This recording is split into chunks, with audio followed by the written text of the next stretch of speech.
वक्रतुंड महाकाय कोटिसूर्य समप्रभो निर्विघ्नं कुरु मे देव सर्वकार्येषु सर्वदा।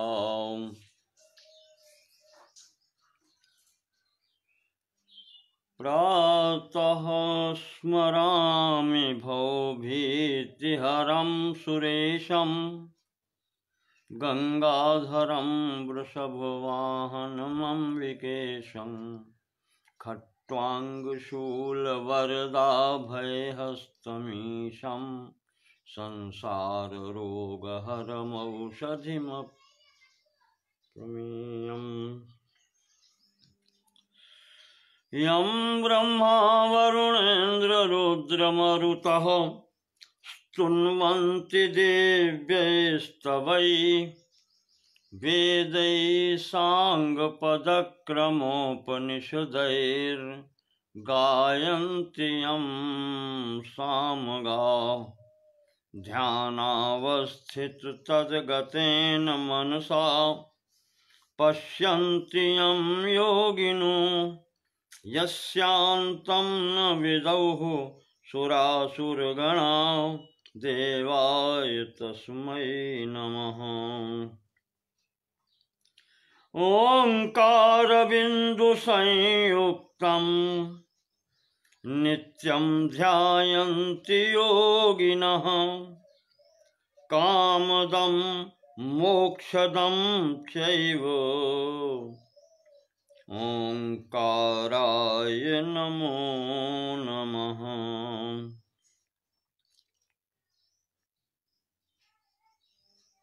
व्यासाय विष्णुरूपाय व्यासरूपाय विष्णवे नमो वै ब्रह्मनिधये वासिष्ठाय नमो नमः। नारायणं नमस्कृत्य नरं चैव नरोत्तमं देवीं सरस्वतीं व्यासं ततो जयमुदीरयेत्। ॐ नमो भगवते वासुदेवाय। ॐ नमो भगवते वासुदेवाय।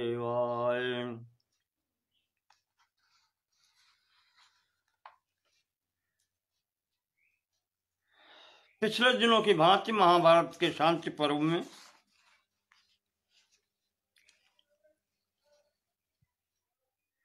कल मैंने आपको बताया कि महर्षि जैगीषव्य ने असित और देवल ऋषियों को समत्व बुद्धि का उपदेश दिया था कि सब सर्वत्र समान दृष्टि रखो, समता की बुद्धि रखो। और ऐसे भी स्थिति में उन्होंने बताया था कि ना प्राप्त मनुषोचन्ति प्राप्त कालानि कुर्वते। जो समत्व बुद्धि वाले व्यक्ति होते हैं वो जो परिस्थिति अभी सामने नहीं आई है, जो भविष्य के गर्भ में है, उसके लिए कोई शोक नहीं करते।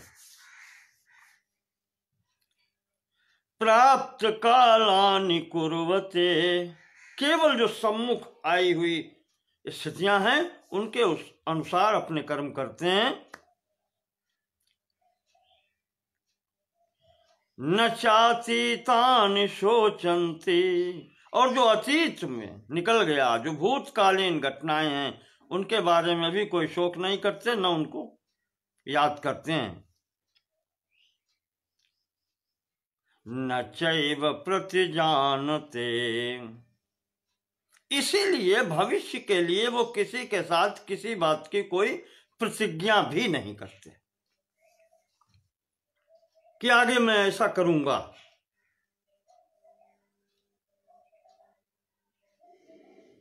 क्यों करें ऐसा? नहीं करते वो।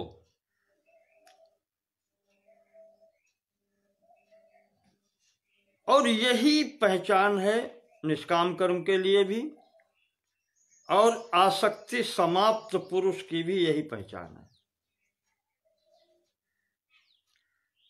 जो सामने प्राप्त है, जो कार्य प्राप्त हैं सामने, वही करते हैं। भूत की चिंता नहीं, भविष्य की भी चिंता नहीं, न भविष्य के लिए कोई आयोजन प्रायोजन, कुछ नहीं।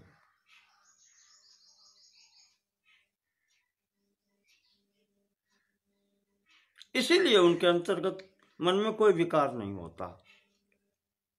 ये बताया था कल जगी शब्द जी ने कि ऐसे ही बनने की कोशिश करो, और इस संसार में कुछ रखा नहीं है। आज 230वें अध्याय से प्रारंभ कर रहे हैं।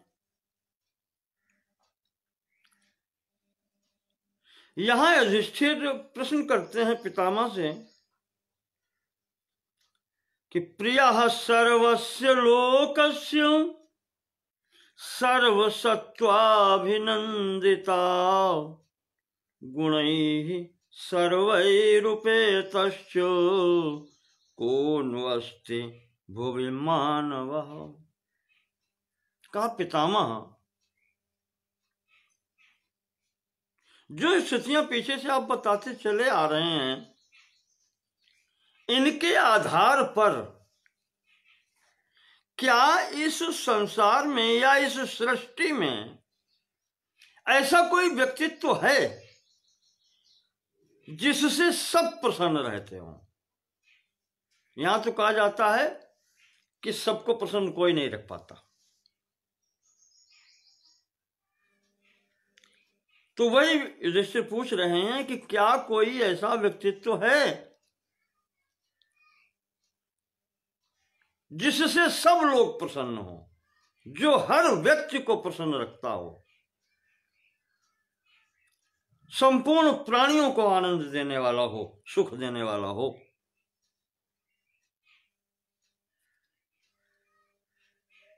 गुणैः सर्वैरुपेतस्य, और सर्वगुण संपन्न हो, संपूर्ण सद्गुणों से युक्त हो।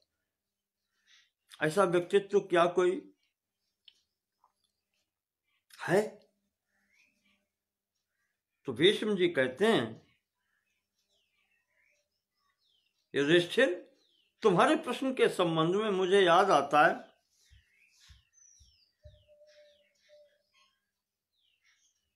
एक बार यही प्रश्न महाराज उग्रसेन ने भगवान कृष्ण से पूछा था।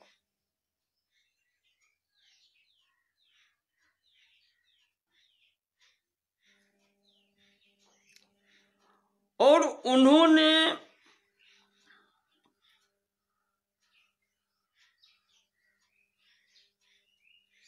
एक व्यक्ति का नाम लिया था। उन्होंने श्री कृष्ण से पूछा ये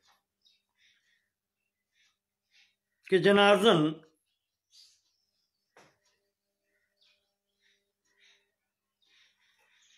यस्य संकल्पते लोको नारदस्य प्रकीर्तने।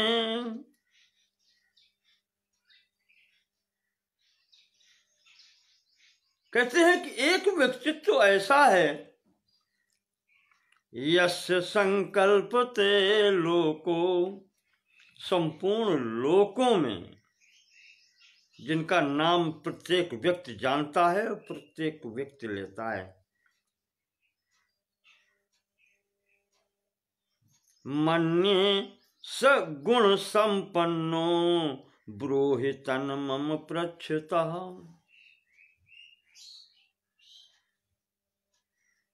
तो जब सब लोग उनका नाम लेते हैं, सभी प्रशंसा करते हैं,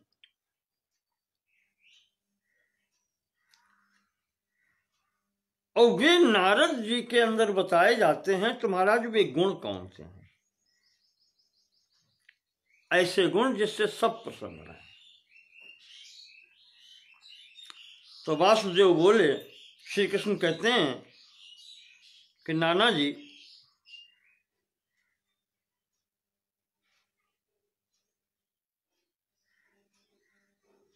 नारद जी की मुख्य विशेषता ये है, न चारित्र निमित्तो स्याहंकारो देहतापनः अभिन्न श्रुत चारित्र तस्मात् सर्वत्र पूजितः। उनकी पूजा सर्वत्र क्यों होती है, सम्मान सर्वत्र क्यों होता है, प्रथम गुण बता रहे हैं।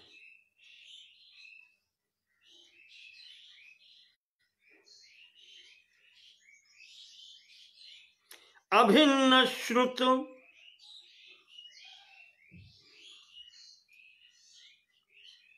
शास्त्र ज्ञान निश्चित अभिन्न, जिसमें भिन्नता नहीं है, वो उनमें प्रतिष्ठित है, ज्ञानी है।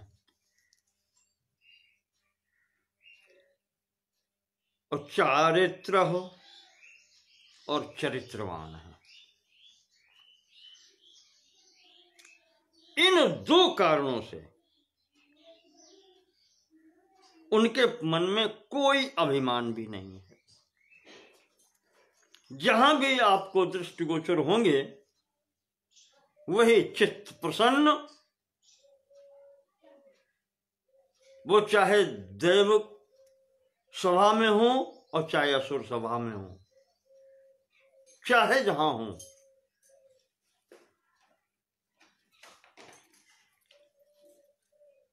इसी कारण से, इन गुणों के कारण उनकी सर्वत्र सम्मान होता है, उनकी सर्वत्र पूजा होती है।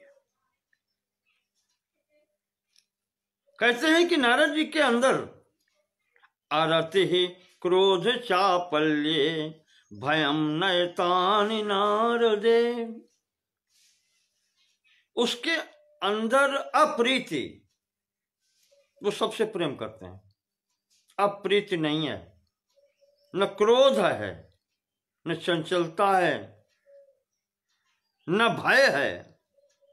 अदीर्घ सूत्र शूरश्च तस्मात् सर्वत्र पूजिता। अदीर्घ सूत्रा, किसी काम में कोई देरी नहीं करते, दीर्घ सूत्री नहीं है, जो करना है वो करना है।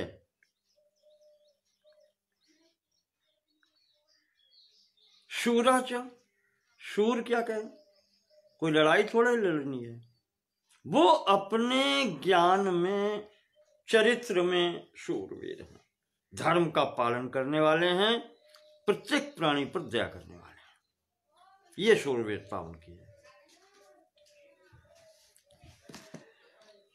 तो बैठो, फिर तो बैठो जाओ। कहते हैं कि नारद की ये स्थिति है। नारद के अंतर्गत उपास्यो नारदम बाढ़म वाचिना शिवतिक्रम। नारद की सर्वत्र प्रशंसा इसीलिए होती है कि नास्ति वाचि व्यतिक्रम, अपनी वाणी से कही हुई बात से कभी पलटते नहीं है। काम तो यदि वा लोभात, कोई भी प्रयोजन नहीं, प्रयोजन हो भी या लोभ, इनसे कोई उनके ऊपर प्रभाव नहीं पड़ता, न किसी कामना का, किसी लोभ का।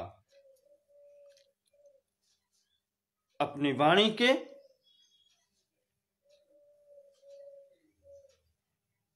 पक्के हैं।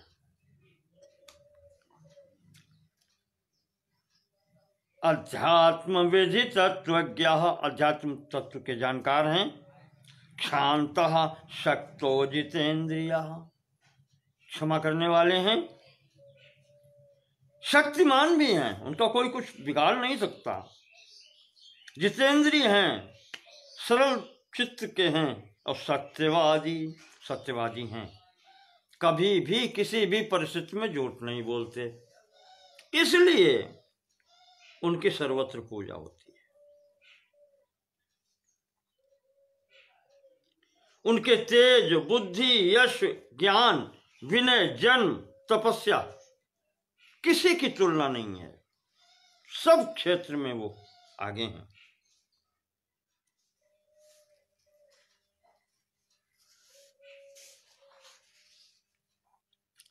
सबका कल्याण करते हैं, चाहे कोई सामने आ जाए, चाहे देवता हो, चाहे राक्षस हो, चाहे मनुष्य हो। ध्रुव को 5 साल की अवस्था में पाकर के उसका कल्याण कर दिया। प्रहलाद के बहाने से हिरण्यकश्यप का कल्याण कर दिया, असुर राज होते हुए। कंस के सामने आकर के कंस का उद्धार करा दिया। तो सबका कल्याण करते हैं, किसी के प्रति दुर्भावना नहीं रखते। दूसरों का अनर्थ भी वो सहन नहीं कर सकते, इस कारण से उनकी पूजा हर जगह होती है।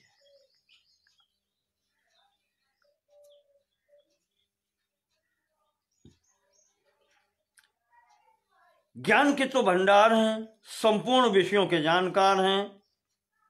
किसी के पूछने पर जो बतलाते हैं वो उनका सिद्ध करने का, अपनी बात को समझाने का तरीका वो भी सबसे अलग है और सबसे अच्छा है। जो अपनी बात को विधिवत वो शिष्य को प्रदान कर देते हैं। सहनशील हैं, चाहे कोई कुछ भी कहे, किसी का प्रत्युत्तर नहीं होता, किसी की अवज्ञा या किसी का अपमान नहीं करते, इसलिए उनकी पूजा हर जगह होती है। ऐसे जो व्यक्ति होते हैं उनकी पूजा तो होनी ही है। जो किसी का बुरा ना करे तो हर आदमी उसका सम्मान करेगा। ऐसे नारद जी हैं। नार्थे धने वा कामे वा भूतपूर्वो से विग्रह। किसी के साथ आज तक उनकी लड़ाई नहीं हुई, किसी भी निमित्त से, न धन न कामना या किसी स्तर से कभी नहीं सुना गया कि किसी के साथ में उनका कलह हुआ हो, लड़ाई हुई हो। दोषाश्चास्य समुच्छिन्ना, उनके अंदर दोष नाम की कोई वस्तु है ही नहीं, कोई दोष उनके अंदर नहीं है। तस्मात् सर्वत्र पूजिता, इसलिए उनकी पूजा हर जगह होती है।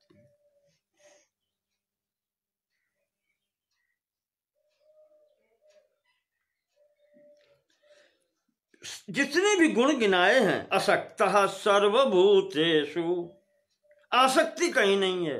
कल्याण सबका करते हैं पर कहीं भी आसक्ति नहीं है। पर जहां भी बैठ जाते हैं, जिसका भी कल्याण करने की इच्छा होती है, महाराज के दर्शन ऐसे ही होते हैं जैसे आसक्त हैं, यानी अब इसका कल्याण करके ही छोड़ेंगे, जैसे ये व्यक्ति इनका ही है। व्यक्ति अपने व्यक्ति का कल्याण चाहता है तो उनके सब अपने हैं। कोई भी संशय उनके हृदय में नहीं रहता, न मस्तिष्क में, बुद्धि में भी नहीं रहता। वक्ता बहुत अच्छे हैं, इसलिए उनकी पूजा होती है। समाधिर्नास्य कामार्थे, कामनाओं में उनका मन कभी नहीं जाता, वासनाओं में उनका मन कभी नहीं जाता। नात्मानम स्तौति कर्णचित, और न कहीं अपनी प्रशंसा करते हैं। संसार में सबसे बड़ा दुर्गुण जो है वो अपनी प्रशंसा करना है, अपनी तारीफ स्वयं करना। ये कहीं कहीं तो पाप लिखा गया है कि अपनी तारीफ खुद नहीं करनी चाहिए। तुम्हारी तारीफ दूसरे करें तब अच्छा है। अपने लिए तो सब अच्छे होते हैं, हम बहुत अच्छे हैं, जब दूसरे तारीफ करें, गांव भर आपकी तारीफ करे, देश आपकी तारीफ करे, हाँ ये व्यक्तित्व है, तो वो कहते हैं वो अच्छा होता है। अनेर्षुर मृदु संवाद, किसी के साथ में कोई ईर्षा नहीं है और सब पर मीठी वाणी बोलने वाले, ऐसे व्यक्तित्व हैं नारद जी। इस कारण से उनके सर्वत्र पूजा होती है।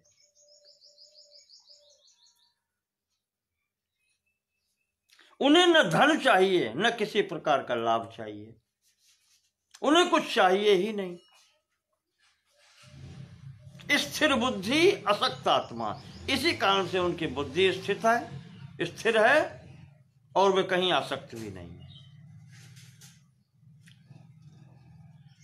तो भगवान श्री कृष्ण कहते हैं कि तम सर्वगुण संपन्नम दक्षम शुचिमनामयम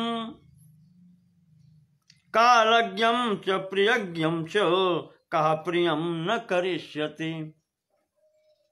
कहा जो व्यक्ति ऐसा हो, सर्वगुण संपन्न हो, दक्ष हो, कार्यकुशल हो, शुचिम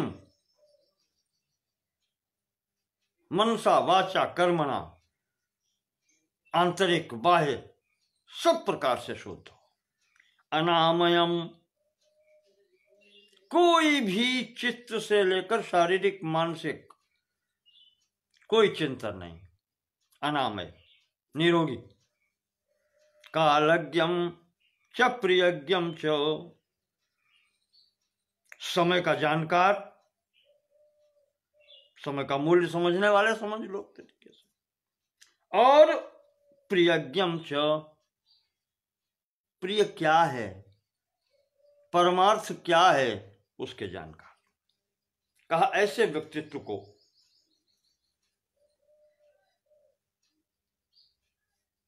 अपना कौन नहीं मानेगा, उनकी प्रशंसा कौन नहीं करेगा,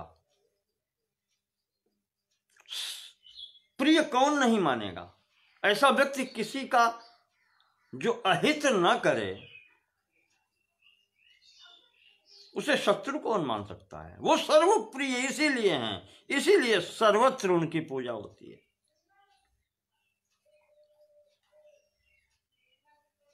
तो नारद, जो तुमने पूछा, एक व्यक्तित्व तो ऐसा है नारद जिसे कहते हैं सर्वप्रिय।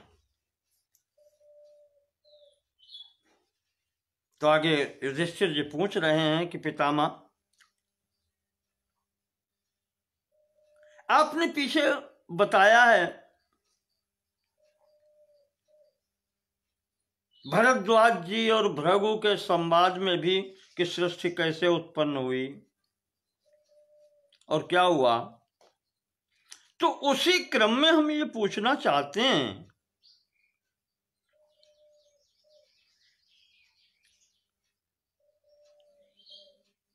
कि काल का स्वरूप क्या है, जिसको काल कहते हैं।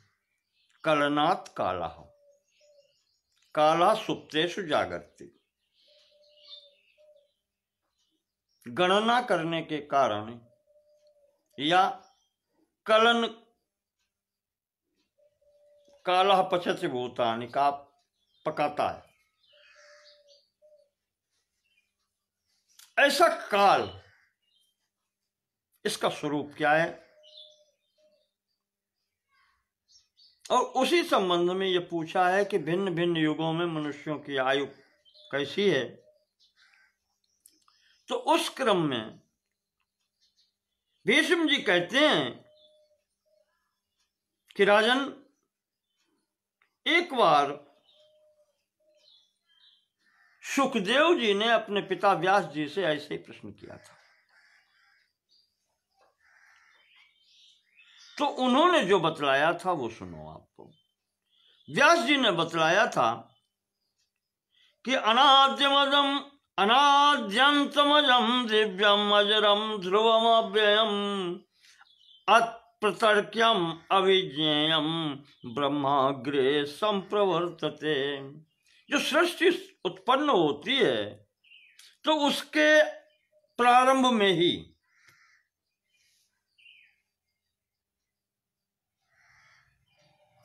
प्रारंभ में जहां से प्रारंभ होती है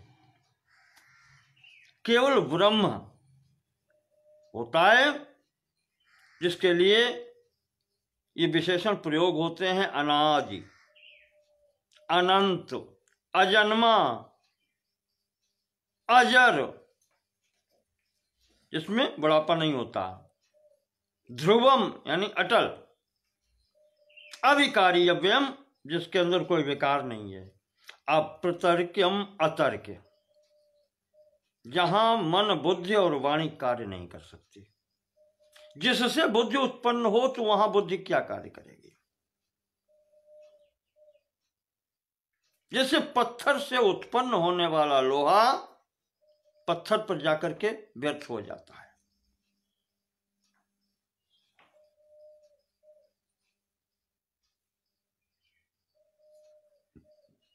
कार्य कारण पर प्रभाव नहीं डाल पाता।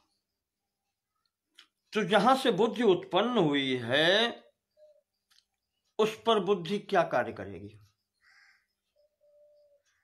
और बुद्धि के नीचे फिर ये मन और ये सब आते हैं, तो कहते हैं कि वो ज्ञानातीत है, ज्ञान से भी परे है, बुद्धि से भी परे है, ऐसा ब्रह्म है। अब आगे जो पूछा है काल,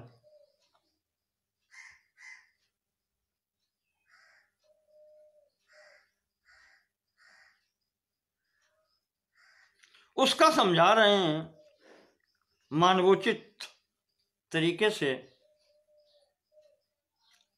कि काष्ठा निमेषा 10 पंच चैव त्रिंशत्तु काष्ठा गणयेत् कलां ताम् 30 कलश्चापि भवेन् मुहूर्तो भागः कलाया 10मश्चया स्यात्। ये अपना जो भारतीय समय मापक है उसके अनुसार है कि 15 निमेष की एक काष्ठा, निमेष कहते हैं पलक झपकने में लगा हुआ समय, तो 15 बार जितनी देर में पलक झपकती और खुलती है वो एक काष्ठा कहलाती है। और इस प्रकार का एक काष्ठा का समय हुआ और 30 काष्ठा का समय व्यतीत जब होता है तब उसको कहते हैं एक कला, और 30 कला का एक मुहूर्त होता है। ठीक है, और कहते हैं इनसे 30 कला से कुछ अधिक 10वां भाग लिखा है। 30 कला और 3 काष्ठा का एक मुहूर्त होता है। और हमारा मानव का दिन रात जो है अहोरात्र 30 कला का होता है। 30 कला का 30 मुहूर्त का, कला नहीं, जो मुहूर्त पीछे बताया है 30 कला और 3 काष्ठा का एक मुहूर्त, तो हमारा अहोरात्र 30 मुहूर्त का होता है। 60 घड़ी कहा जाता है, 2 घड़ी का मतलब 1 मुहूर्त, तो वही 30 मुहूर्त का दिन रात होता है। तो अब इसमें से बांट लीजिए, तो 15 मुहूर्त का दिन, 15 मुहूर्त की रात, और ऐसा 30 रात दिन जब बीतते हैं तो 1 महीना होता है, और 12 महीनों का 1 वर्ष होता है। उसे संवत्सर कहते हैं। व्यास जी बता रहे इस संवत्सर में 2 अयन होते हैं सूर्य की गति के अनुसार। एक उत्तरायण कहा जाता है और एक दक्षिणायन कहा जाता है।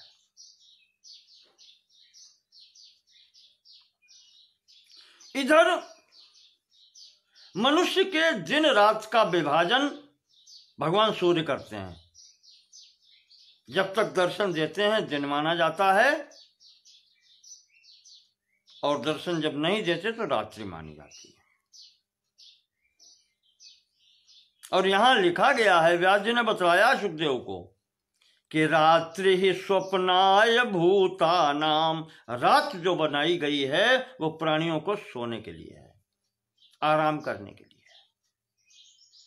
चेष्टा यही कर्मणाम अह, और दिन चेष्टा के लिए यानी कर्म करने के लिए दिन बनाया गया है।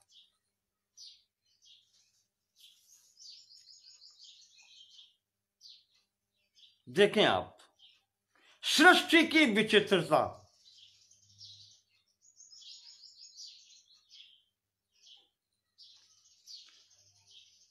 कहते हैं जैसे अपनी नॉर्मल स्थिति में ले लें सृष्टि में, कि जो नियम पिता पर लागू होते हैं वही नियम पुत्र पर भी लागू होते हैं। बीइंग ह्यूमन बीइंग, मनुष्य होने के नाते यहां कोई नियम परिवर्तन नहीं होते, लेकिन सृष्टि आरंभ से होता है कि ब्रह्मा जी के लिए कालखंड दूसरा है, और उनके नीचे जो प्रजापति आ जाते हैं उनके लिए कालखंड दूसरा है, और उनके नीचे जो देवता आ जाते हैं उनके लिए कालखंड दूसरा है, उनके नीचे जो पितर आ जाते हैं उनके लिए कालखंड दूसरा है तो सब एक से संबंधित है, पर सबके लिए कालखंड। यही विचित्रता है सृष्टि की, वही यहां बता रहे हैं।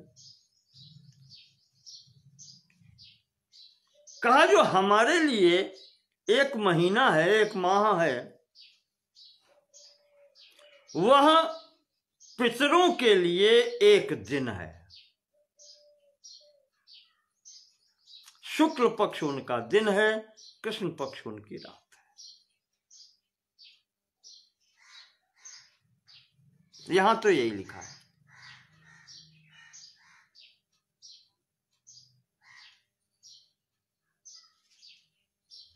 शुक्लोह कर्म चेष्टायाम, पितरों के लिए शुक्ल पक्ष कर्म करने के लिए है, और कृष्ण स्वप्नाय शर्वरी, और कृष्ण पक्ष जो है वो सोने के लिए है, शर्वरी यानी रात्रि।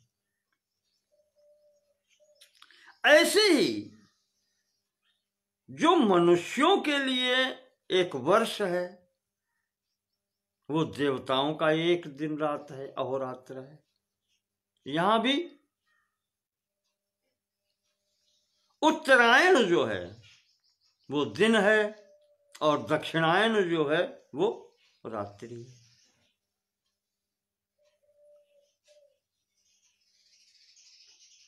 इस प्रकार से अब देवताओं के अनुसार हमारा जो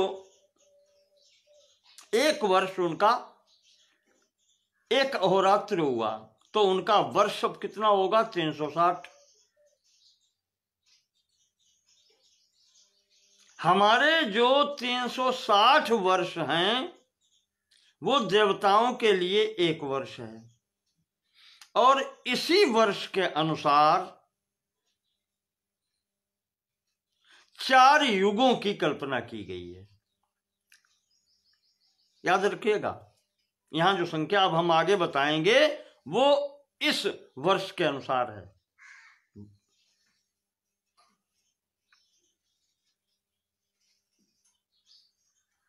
मनुष्य मान के हिसाब से 360 वर्ष, देवताओं के लिए वो एक वर्ष। इसके अनुसार सत्ययुग का मान जो बताया गया है, चत्वार्याहु सहस्राणि वर्षाणाम तत्कृतम युगम, इस देवताओं के वर्ष के अनुसार सतयुग का मान 4000 वर्ष है।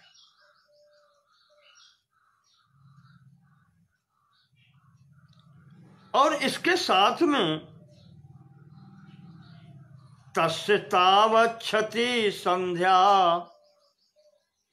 असंध्यांश्च तथा विधा।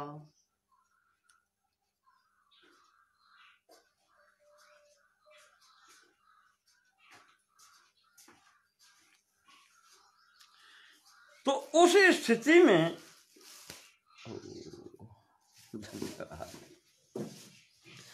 उस स्थिति में जो बताया कि 4000 वर्षों का सतयुग है, तो कहते हैं कि इनमें से दशमांश जो है यानी 400 वर्ष की संध्या होती है और 400 वर्षों का संध्यांश होता है। तो कुल मिलाकर हुआ 4 4 8 800 और 4000 यानी 4800 वर्ष का सतयुग माना गया है। अब इसमें 1/4 भाग कम करते जाते हैं और अगले युग का मान निकलता आता है। जैसे त्रेता में 1/4 कम हो जाता है, तो 3600 वर्ष ये त्रेता का मान है। ये देवताओं के युग से है। प्रथम मैंने कह दिया कि देवताओं का वर्ष हमारे अनुसार 360 वर्ष का होता है, उनका एक वर्ष। तो इस प्रकार से ये 3600 वर्ष का त्रेता और द्वापर हुआ, फिर चतुर्थांश उसका निकला, 1200 निकल गया तो बचा 2400 वर्षों का देवताओं के वर्षों का द्वापर होता है और उसके अनुसार 1200 वर्षों का कलियुग होता है। ये व्यास जी ने बताया है। और यहां पर उन्होंने बताया है कि सतयुग में मनुष्यों की आयु 400 वर्ष होती थी, त्रेता में 300 वर्ष होती थी, द्वापर में 200 वर्ष होती थी, आजकल कलयुग में 100 वर्ष मानी गई है। वो भी किसी किसी को नहीं मिलती।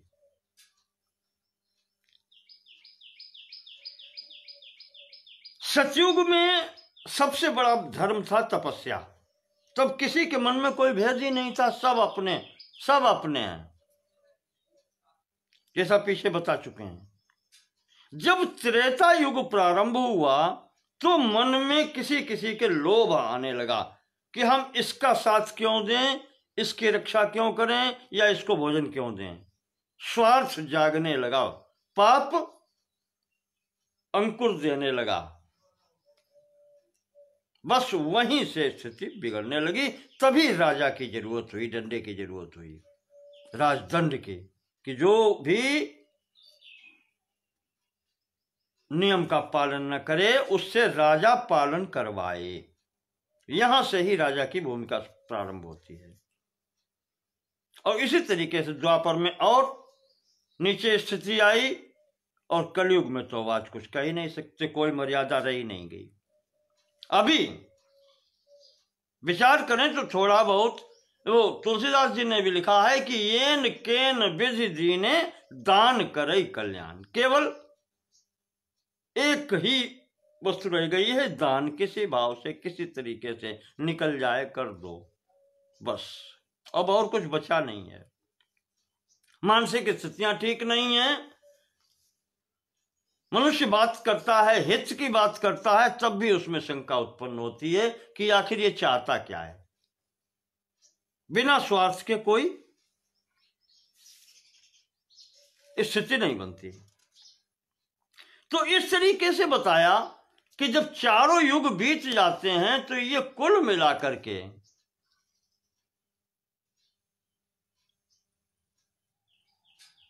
12,000 वर्ष इनका योग होता है। 4800, 3600, 2400 और 1200 मिलाकर के 12,000 दिव्य वर्षों का एक चतुर्युग होता है। और ऐसे जब 1000 चतुर्युग बीत जाएं तो ब्रह्मा जी का एक दिन होता है। समझे? इतना बड़ा ब्रह्मा जी का दिन है। यानी कि देवताओं का एक वर्ष जो है वो हमारे 360 वर्ष के बराबर है। ब्रह्मा जी को देवता, कोई भी देवता है, उनका एक साल हमारे 300 साल के बराबर है। देवताओं का एक दिन हमारे एक साल के बराबर है। हमारी जिंदगी अगर 100 साल मिल जाए तो देवताओं के 100 दिन होते हैं। इस हिसाब से देवताओं की उम्र आप जोड़ लो, 100 साल उन्हों को मान लो तो कितना होगा।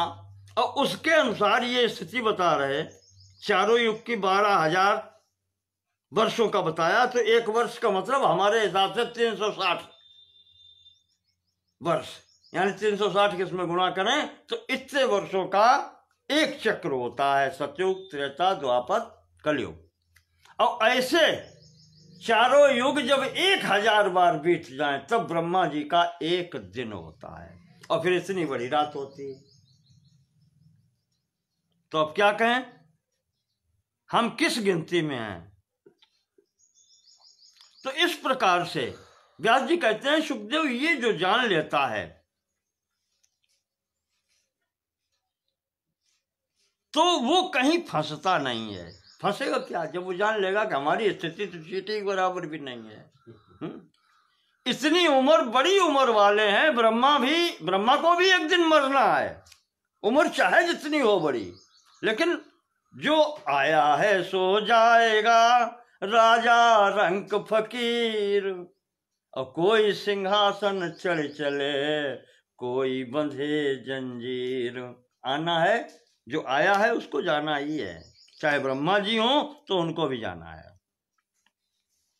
इस प्रकार से व्यास जी ने बताया कि सुखदेव, ब्रह्मा जी की ये स्थिति है और इसके आगे फिर नहीं कह सकते। भगवान विष्णु का कितना बड़ा दिन है, उनके तो एक दिन में हजारों लाखों ब्रह्मा बदल जाते हैं।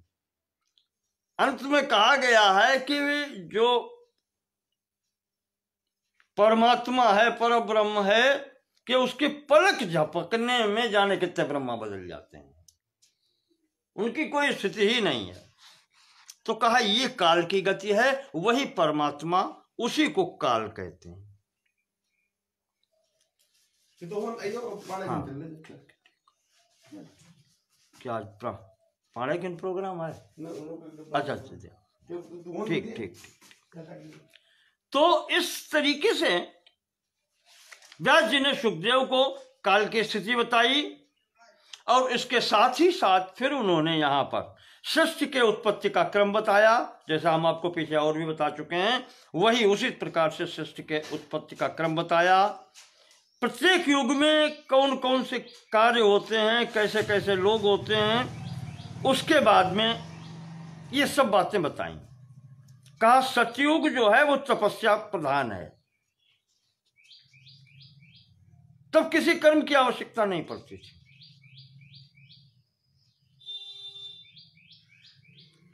त्रेता जब आया तब यज्ञ की प्रधानता हो गई,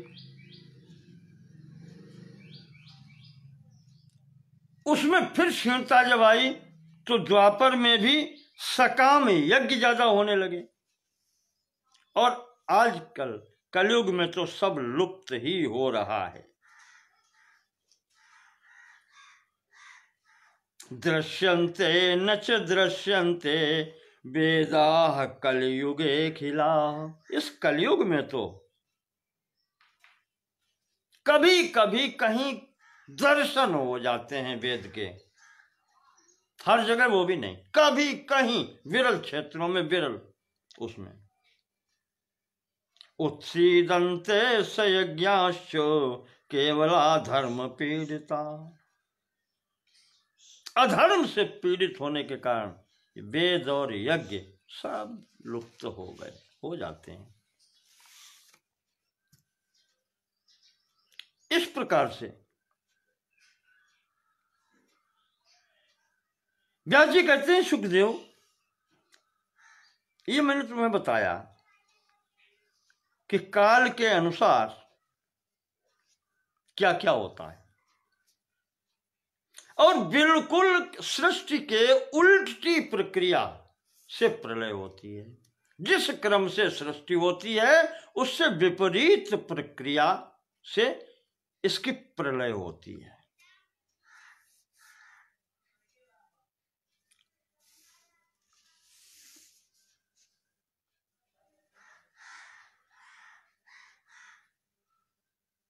तो ऐसी स्थिति में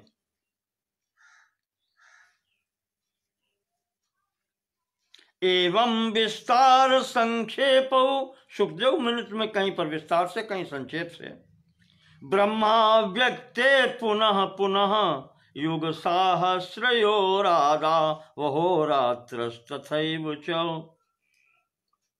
विस्तार और लय हमने तुमको सुनाया है सृष्टि का, और ब्रह्मा जी के का समय भी आपको बतलाया। 1000 चतुर्युग का दिन होता है, उतनी ही बड़ी रात्रि।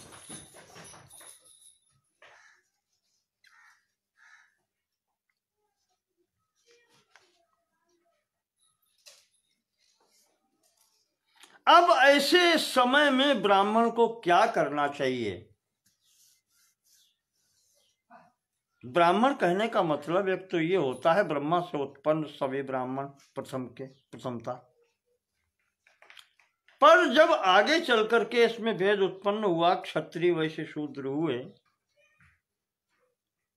तो बड़े भाई का कर्तव्य निर्धारित किया जाता है, उससे शिक्षा लेकर के छोटे भाई भी अपने कर्तव्य का निर्धारण कर लें, यह आशा की जाती है।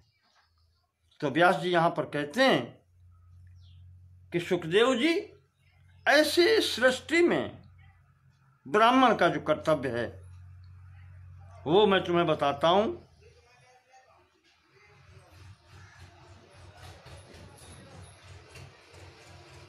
ब्राह्मण बालक के उत्पन्न होने से लेकर के और शिक्षा प्राप्त करने तक के सभी संस्कार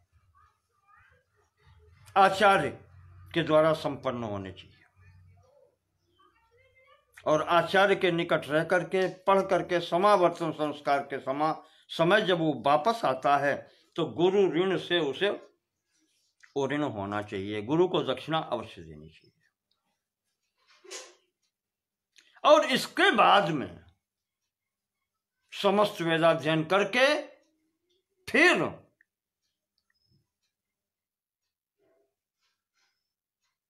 उसके समक्ष 2 स्थितियां होती हैं।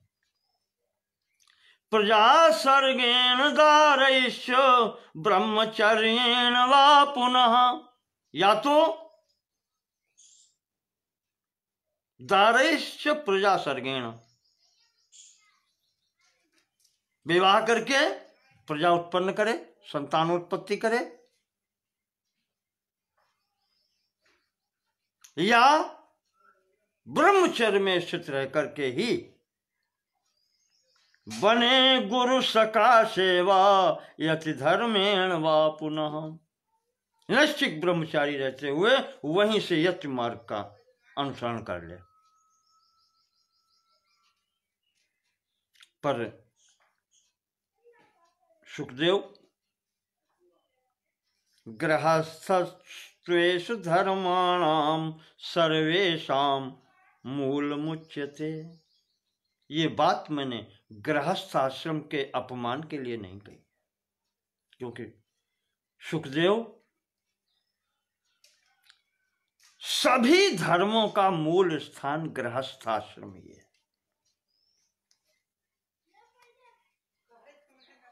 सर्वेषां धर्माणाम मूलम गृहस्थाश्रम, यत्र पक्व कषायो ही दान्तः सर्वत्र सिद्ध्यति। इस आश्रम में रह करके ही इंद्रिय निग्रह हो सकता है।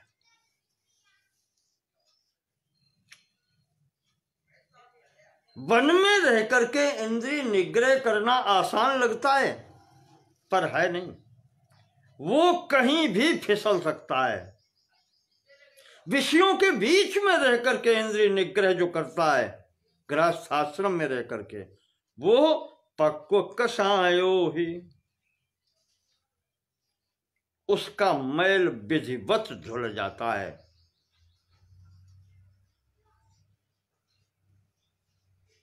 उसे हर विषय की जानकारी हो जाती है, तब अच्छे तरीके से छोड़ता है। और जो जिसको जानता ही नहीं, उसको छोड़ने का क्या औचित्य और क्या अर्थ रह जाता है उसका।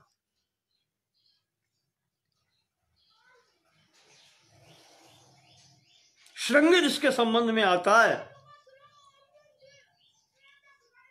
कि जिस समय महाराज रोमपाद के यहां अकाल पड़ा था तो ब्राह्मणों ने विचार करके ये कहा था कि श्रृंगी ऋषि को बुलवाओ और वो इस विद्या के जानकार हैं, वो आ जाएंगे तो वर्षा होगी राज्य में। तो जिस समय उनको बुलाने के लिए भेजा गया था कोई सफल नहीं हो पाया, तो एक वेश्याओं का गुट था, दल था, उसने जिम्मेदारी ली थी कि हम लाएंगे। उस स्थिति में महाराज श्रृंगी ऋषि को पुरुष स्त्री का ज्ञान नहीं था। अब आप समझें,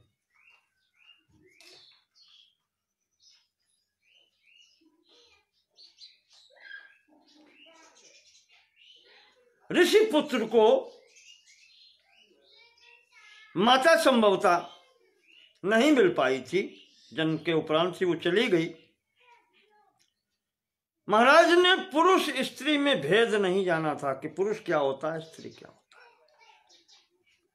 तो ऐसे दान तो व्यक्ति ठीक है हो सकते हैं, पर इसी का लाभ उठा करके महाराज रोमपाद के यहां से भेजी गई वेश्याएं उनको राज्य में ले आई, क्योंकि उन्हें पुरुष स्त्री का भेद ही नहीं पता था। ये दांत की स्थिति होती है वन में रह करके, और जो गृहस्थ में रहता है उसे सब कुछ सृष्टि का पता होता है, और फिर उससे जो होता है वो सदैव स्थायी होता है।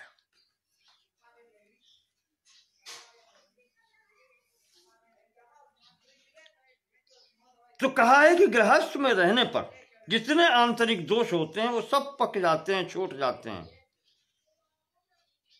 और इसीलिए उस व्यक्ति को सर्वत्र सिद्धि प्राप्त होती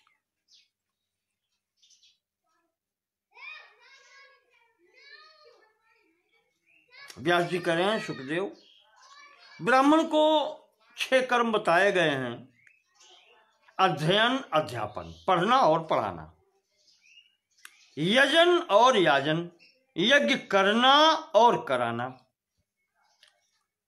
दान देना और दान लेना। दान और प्रतिग्रह, दान लेने को प्रतिग्रह कहते हैं, लेना संग्रह करना, लेना। फिर भी व्यास जी ने सुखदेव के यहां पर सावधान किया है कि सुखदेव न वृथा प्रतिग्रहिणीयात् न च दद्यात् कथंचन। सुखदेव यहां लेने देने के चक्कर में पड़ना नहीं चाहिए। प्रतिग्रह यानी किसी का दान व्यर्थ में नहीं लेना चाहिए, अनुचित प्रतिग्रह नहीं लेना चाहिए, और न देने के चक्कर में पड़नी चाहिए। जब लेंगे तो देना पड़ेगा। कहा लेने देने के चक्कर से अगर बच जाए तो बहुत अच्छा है, और अगर लेना ही पड़े तो उतना ले जितने में देवता, ऋषि, पितर, गुरु, वृद्ध, रोगी, अतिथि, इन सब का सत्कार हो जाए। इससे अधिक संग्रह नहीं करना चाहिए।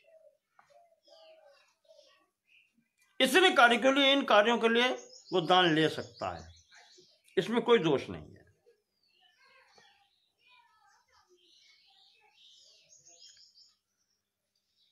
और देने की स्थिति में यह है कि देखो युधिष्ठिर, भीष्म जी कह रहे हैं, यहां व्यास जी सुखदेव से कह रहे हैं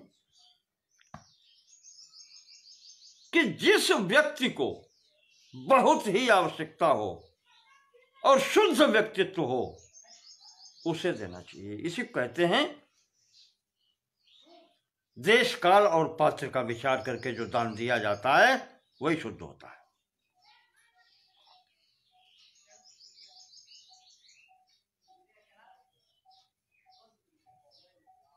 ज्ञानी है,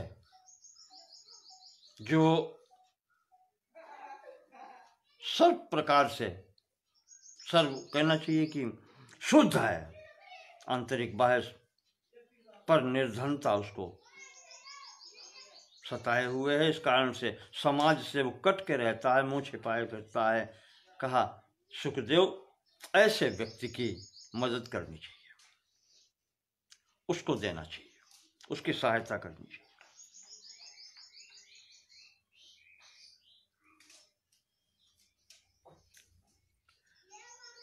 दान की महिमा बताई कि आपको याद होगा रणछिदेव ने 48 दिन भूखे रह करके 49वें दिन भी संपूर्ण भोजन का दान कर दिया। उनकी महिमा आज भी गाई जाती है।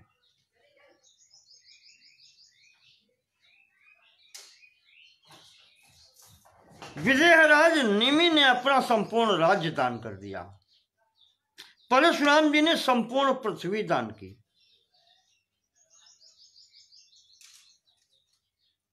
कहा इनके दान से इनकी प्रतिष्ठा हो गई। इसी प्रकार से महाराज रोमपाद ने श्रृंगी ऋषि को अपनी पुत्री दान कर दी, शांता, और सब प्रकार की प्रतिष्ठा महाराज रोमपाद को प्राप्त हुई। क्या गिनाए नाम, ऐसे बहुत नाम पड़े हैं इतिहास में जिन्होंने दान के कारण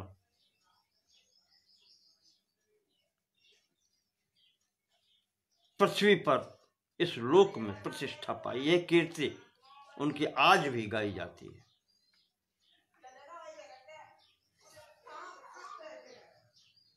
व्यास जी कहते हैं सुखदेव, ब्राह्मण को चाहिए ये कि वो संपूर्ण विद्याओं का अध्ययन करे,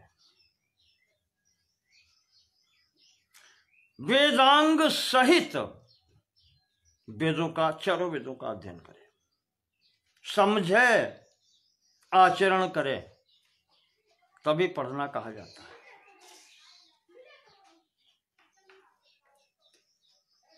शिक्षा, कल्प, निरुक्त, व्याकरण, छंद, ज्योतिष, ये 6 अंग कहे जाते हैं वेदांग। इन सब का विधिवत अध्ययन करके तब वेदों का अध्ययन करें। वेदों के अंग पहले, तब वेद अध्ययन होता है और तभी वो फलीभूत होता है। वेद पहले पढ़ करके कोई कुछ भी प्राप्त नहीं कर सकता। आजकल भी हम देखते हैं बहुत सी किताबें रखी रहती हैं, शोपीस है, आजकल तो शोपीस है। मेरे पास, मैं वेद पढ़ता हूँ और कोई किताब नहीं पढ़ता, और तुम कुछ भी नहीं पढ़ते भाई।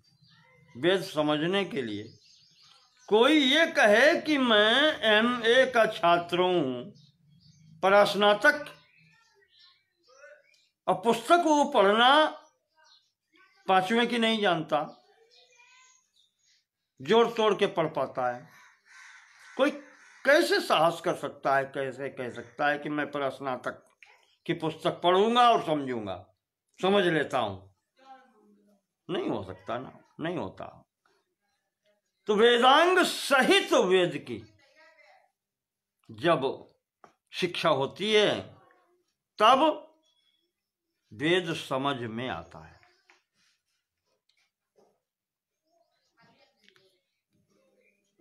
वो बताया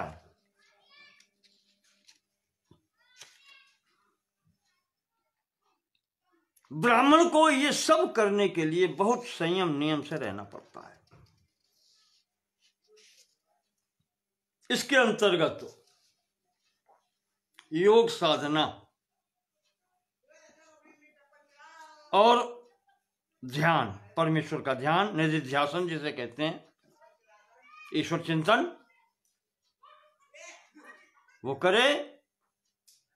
ज्ञान प्राप्ति के साथ ही साथ योग साधन करे, और इसमें जब वो सफल हो जाता है तभी उसको कुछ प्राप्त होता है। तथा देहाद विमुक्तस्य, तब वो देह से विमुक्त होता है, देह की आसक्ति से छूट जाता है। पूर्वम रूपम भवत्युत। पूर्व रूप यानी योगी के रूप को प्राप्त कर लेता है। और जब इस मार्ग पर जब योगी का रूप प्राप्त करता है तब उसके लिए परमात्म प्राप्ति का द्वार खुलता है। तो योग मार्ग और इसी के स्पष्टीकरण में सांख्य मार्ग है, वो ज्ञान मार्ग ही है। योग हमने कहा था ये प्रैक्टिकल है, व्यवहारिक है और वो सैद्धांतिक है। यहां पर दोनों क्षेत्र में स्थितियां एक जैसी हैं। 25 तत्वों की स्थिति सांख्य में भी बताई गई है और वही योग मार्ग में भी स्वीकार की गई है।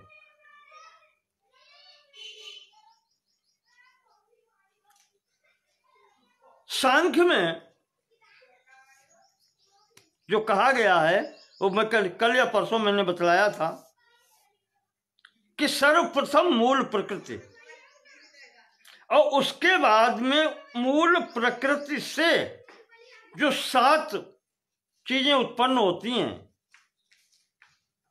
महातत्व, अहंकार और पंच तन्मात्राएं, ये प्रकृति विकृति कही जाती है। वो है मूल प्रकृति। मूल प्रकृति से होने के कारण ये विकृतियां आए। मूल प्रकृति की ये 7 विकृतियां हैं और चूंकि इनसे भी आगे उत्पत्ति होती है इस कारण अग्रिम पीढ़ी के लिए ये प्रकृति भी है। तो ये कही जाती हैं 7 प्रकृति विकृति। बुद्ध, अहंकार और पंच तन्मात्राएं 7। और इसके बाद में जो 16 स्थितियां, 16 तत्व जो बचते हैं वो होते हैं मन सहित 11 इंद्रियां, यानी एक मन और उससे उत्पन्न उसके साथ में 10 इंद्रियां, 5 ज्ञानेंद्री, 5 कर्मेंद्री और 5 महाभूत जो मैंने बताया तन्मात्राओं से उत्पन्न जो महाभूत हैं ये भी इसमें आते हैं। ये सब विकृतियां कही जाती हैं। विकृतियां, ये विकृति हैं, ये इनसे आगे और कुछ नहीं है। इस कारण से ये किसी की प्रकृति नहीं है। ये षोडश विकार कहे जाते हैं। संपूर्ण सृष्टि इनसे ही निर्मित है और बनी है। तो अब इस प्रकार से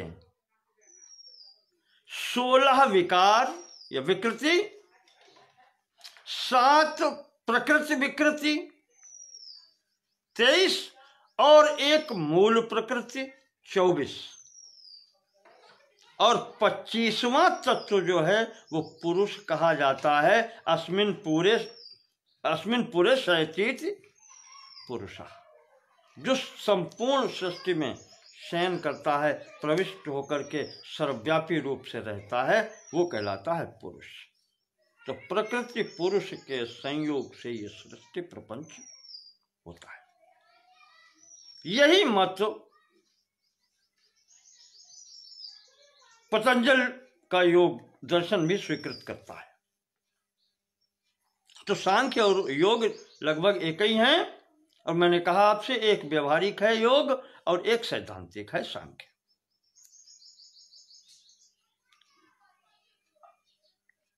इनका जो पालन करता है और इनके ऊपर जो आचरण करता है वो सर्वथा निर्ममश्चानहंकारो, वो निर्मम हो जाता है, उसे कहीं ममता नहीं रहती, उसका अहंकार समाप्त हो जाता है। निर्द्वंद्वश्छिन्न संशय, सुख दुख हानि लाभ ये द्वंद्व रहित हो जाता है। छिन्न संशय, उसके संपूर्ण संशय संदेहों का निवारण हो जाता है। नैव क्रुद्धति न द्वेष्टि नानृता भाषते गिरा, न किसी से राग न किसी से द्वेष। झूठ बोलने का तो सवाल ही नहीं, फिर क्यों, किस लिए।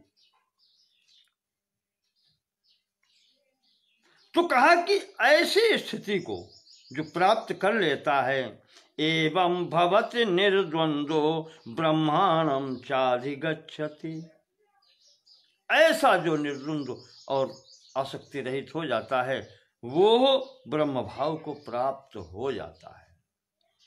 वाल्मीकि भय ब्रह्म समाना, ब्रह्म समान ब्रह्म भाव, इस स्थिति को प्राप्त हो जाता है।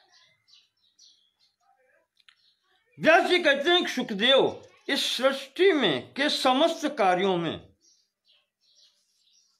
बुद्धि की प्रधानता है यहां पर, क्योंकि जो महत्त्व कहा गया है वो समष्टि बुद्धि ही है।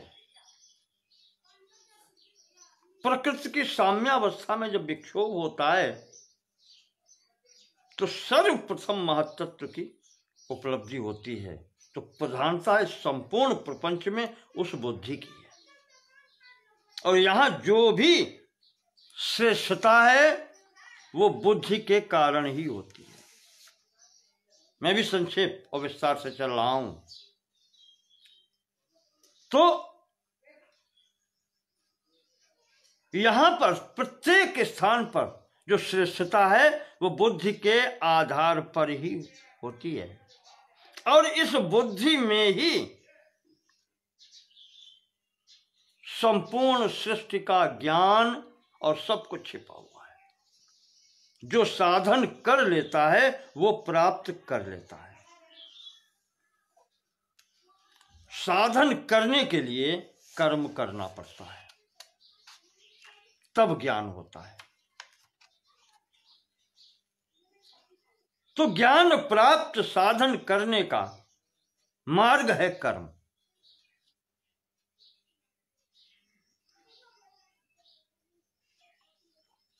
और संशय, आप ये न समझे, संशय कभी भी हो सकता है। कहते हैं कि सतयुग केवल एक ऐसा युग था जहां किसी के मस्तिष्क में संशय नहीं था, सब संदेह रहित थे, निश्चित बुद्धि वाले थे। पर जब से त्रेता युग प्रारंभ हुआ, उसमें क्षरण प्रारंभ हुआ, संदेह या अज्ञान की स्थिति वहां से ही प्रारंभ हुई।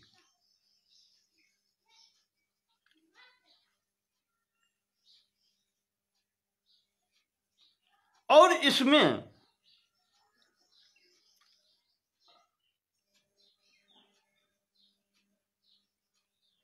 वर्तमान जो कलयुग है, ये मैं अपनी तरफ से कह रहा हूं, व्यास जी ने नहीं कहा, पर बताए हैं कि भविष्य में कलयुग में होगा क्या। द्वापर लिखा है, द्वापरे विप्लवम यान्ति वेदा कलयुगे तथा। द्वापर से ही विप्लव प्रारंभ हो जाएगा। व्यास जी को द्वापर में ही इसके 4 भाग करने पड़ते हैं, संपूर्ण एक साथ कोई धारण करने की स्थिति में ही नहीं रहा। तो उसका क्षीण होने का, बुद्धि क्षीण होने का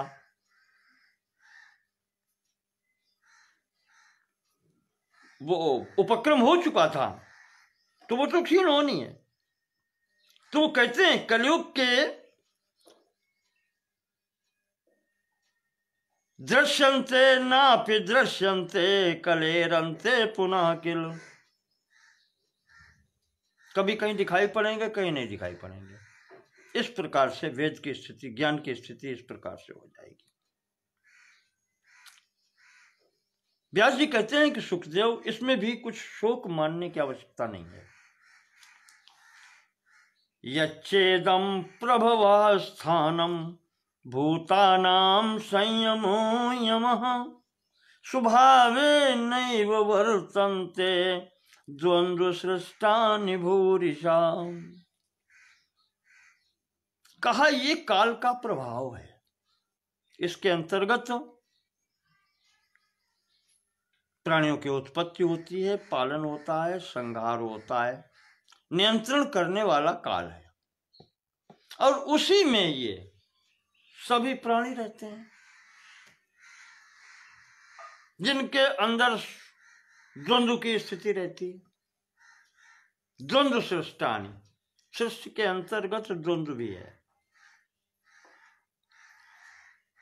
तो इसमें चित्त में वो करने की आवश्यकता नहीं है, समय ऐसे ही चलता है, समय की गति है। तो सुखदेव, इस प्रकार से मैंने तुम्हें ये सब बातें बताई हैं, इन पर विचार करो और अपने स्थान पर स्थित हो जाओ।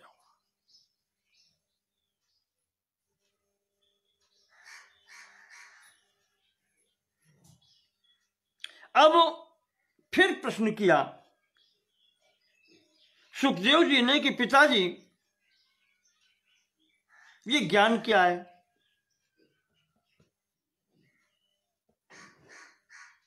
कैसे प्राप्त किया जाता है?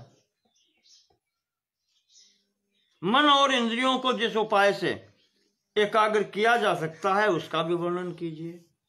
तो इसके उत्तर में फिर वही उन्होंने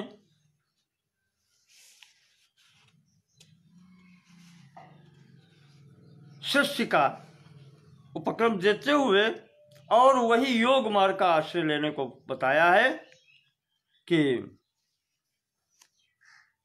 परमात्मा से बढ़कर और कोई स्थिति है नहीं, हम लोग वहीं से आए हैं और हमें वहीं वापस जाना है।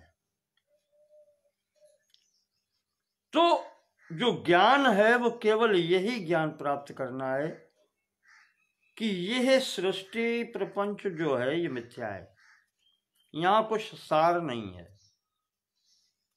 बस खेलने की जमीन है, खेलने की भूमि है, प्लेग्राउंड है।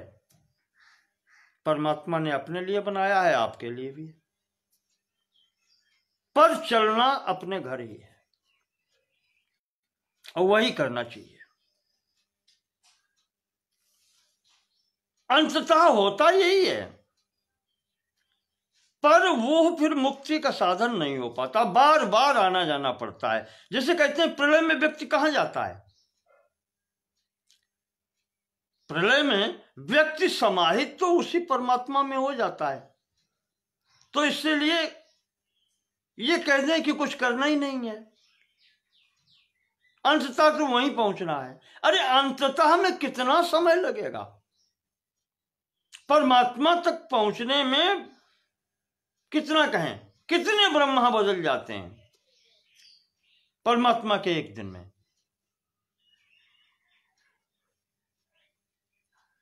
इस समय जो ब्रह्मा चल रहे हैं संभवतः वो 7वें ब्रह्मा है।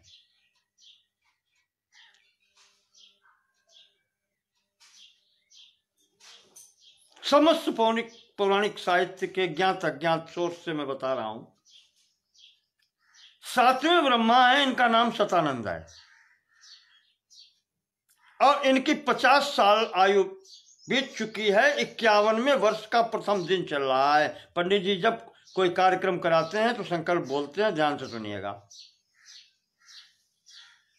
1000 चतुर्युग जो होते हैं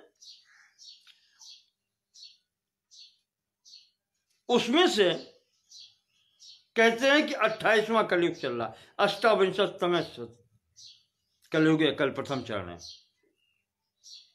तो वो चल रहा है। तो इस स्थिति में कहा कि अपनी स्थिति देखो। जितना व्यक्ति को कहते हैं कुत्ता खूंटे से बंधा हुआ वो भी छुड़ाने का प्रयत्न करता है कि छूटे भागे स्वतंत्र हो, और तुम ये सोचते हो कि करोड़ों वर्षों तक यहीं आते जाते रहें, अंत में तो परमात्मा तक पहुंच ही जाते हैं। ये कहां की बुद्धिमानी है? अगली सृष्टि में फिर वही घूम के आ जाते हैं। जो मुक्त हो जाते हैं उनका आना नहीं होता है, ये याद रखिएगा। अन्यथा जो जबरदस्ती में अंत में पहुंच जाते हैं वो निकाल के फिर भगाए जाते हैं।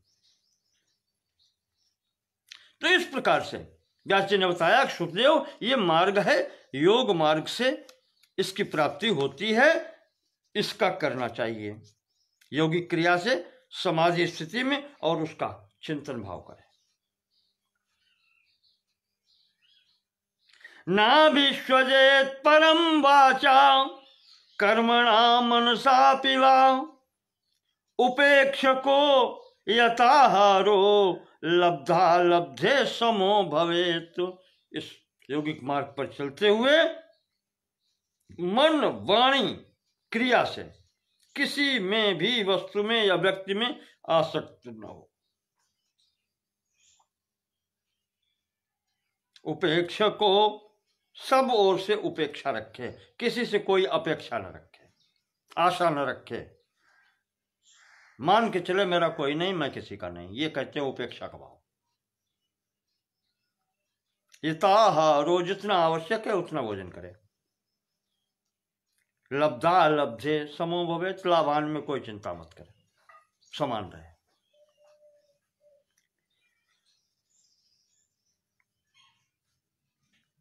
बिल्कुल जैसे वायु चलती है इस प्रकार से संसार में रहे, जिस पर किसी का प्रभाव नहीं होता। व्यास जी तो यहां तक कहते हैं कि सुखदेव अगर इस स्थिति में पहुंचकर व्यक्ति 6 महीने साधन कर ले, 6 महीने अधिक नहीं, कहते हैं कि 6 महीने में परमात्मा का साक्षात्कार हो जाता है। व्यास जी कह रहे हैं, व्यासवाणी है, भीष्म जी की वाणी है। और यहां तक कह दिया कि अपि वर्णावकृष्टस्तु नारी वा धर्म कांक्षिणी, चाहे वो नीच से नीच वर्ण का पुरुष हो और चाहे वो स्त्री हो।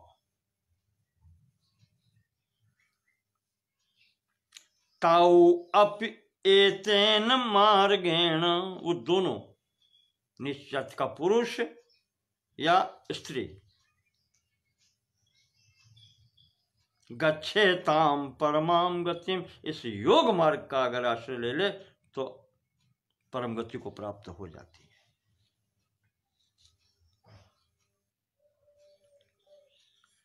इस प्रकार विष्णु जी कह रहे हैं कि व्यास जी के इस उपदेश का जो चिंतन कर लेता है, आचरण कर लेता है, वह परमात्मा को प्राप्त अवश्य कर लेता है। यही एक वो कैसे वो ब्रह्मा के बराबर स्थिति में होता है, ब्रह्मलोक में जाकर के ब्रह्मा जी के साथ ही वो भी मुक्त हो जाता है।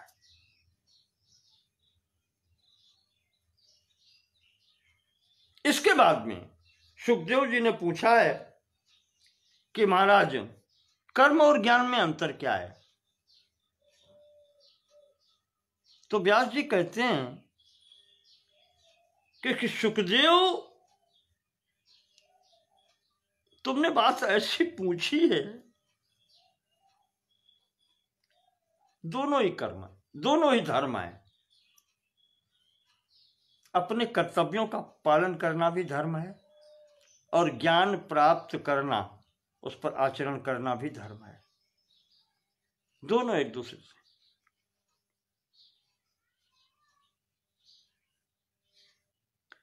कहा तुम्हारी बात ने मुझे ऐसे कष्ट दिया है जैसे कोई कह दे कि धर्म नहीं है। उससे मुझे जितना कष्ट होता है बस उतने कष्ट तुम्हारी वाणी से सुन के हो रहा है। कहा दो मार्ग हैं, एक कर्म का मार्ग है, एक ज्ञान का मार्ग है। अंतर बेटा सिर्फ इतना है कि कर्म मार्गी व्यक्ति को पुनः वापस आना होता है सृष्टि चक्र में, और ज्ञान मार्गी व्यक्ति को जो संपूर्ण ज्ञान प्राप्त कर लेता है उसको यहां पर आना नहीं होता है। वो यद गत्वा न निवर्तन्ते तद्धाम परमो मम, वो ज्ञान मार्गी व्यक्ति फिर वहां से वापस नहीं आता। और कर्म मार्गी जो हैं, कर्म करने में कुशल हैं, ये सब हैं, इनको कर्मवश इस बाली कहता है कि जय जो निज रमो कर्म वश तहाँ राम पद अनुराग। और कर्म वशता में भी मुक्ति मिलती है, क्योंकि भक्त तो जो चाहता है वो अद्वैत चाहता ही नहीं, वो ब्रह्म भाव चाहता ही नहीं।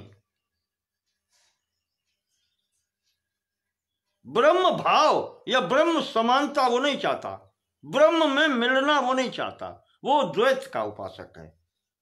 सेवक सेव्य भाव, वो सेवक ही रहना चाहता है, वो भी कर्म मार्ग में ही आता है। तो दोनों मार्ग पहुंचाते हैं यथास्थान, पर जरा सा भी फिसलने पर पुनः आगमन हो सकता है। कर्म मार्ग में, संसार चक्र में पुनः आगमन हो सकता है, ज्ञान मार्ग में ऐसा बिल्कुल नहीं होता। तो सुखदेव इस प्रकार तुम इसको समझो, कोई अंतर वैसे नहीं है, मार्ग दोनों है। सावधानी रखो तो ये मार्ग भी पहुंचाता है, पर इसमें वापस आने का मार्ग होता है, पर ज्ञान मार्ग में वापस आने का मार्ग नहीं होता। इस कारण से ज्ञान की श्रेष्ठता बताई जाती है, अन्यथा दोनों एक जैसे हैं। इस प्रकार से आज का प्रसंग यहां पूर्ण करते हैं, 241वें अध्याय तक। इसके आगे अभी व्यास और सुखदेव जी का संवाद चल रहा है, उसको फिर अगले कुछ प्रसंग प्रारंभ होगा, उसको फिर कल से प्रारंभ करेंगे। व्यास और सुखदेव का संवाद ही चल रहा है। तो बोलिए पितामह भीष्म की जय हो, महाराज व्यास की जय हो। ओम नमो भगवते वासुदेवाय। ओम नमो भगवते वासुदेवाय।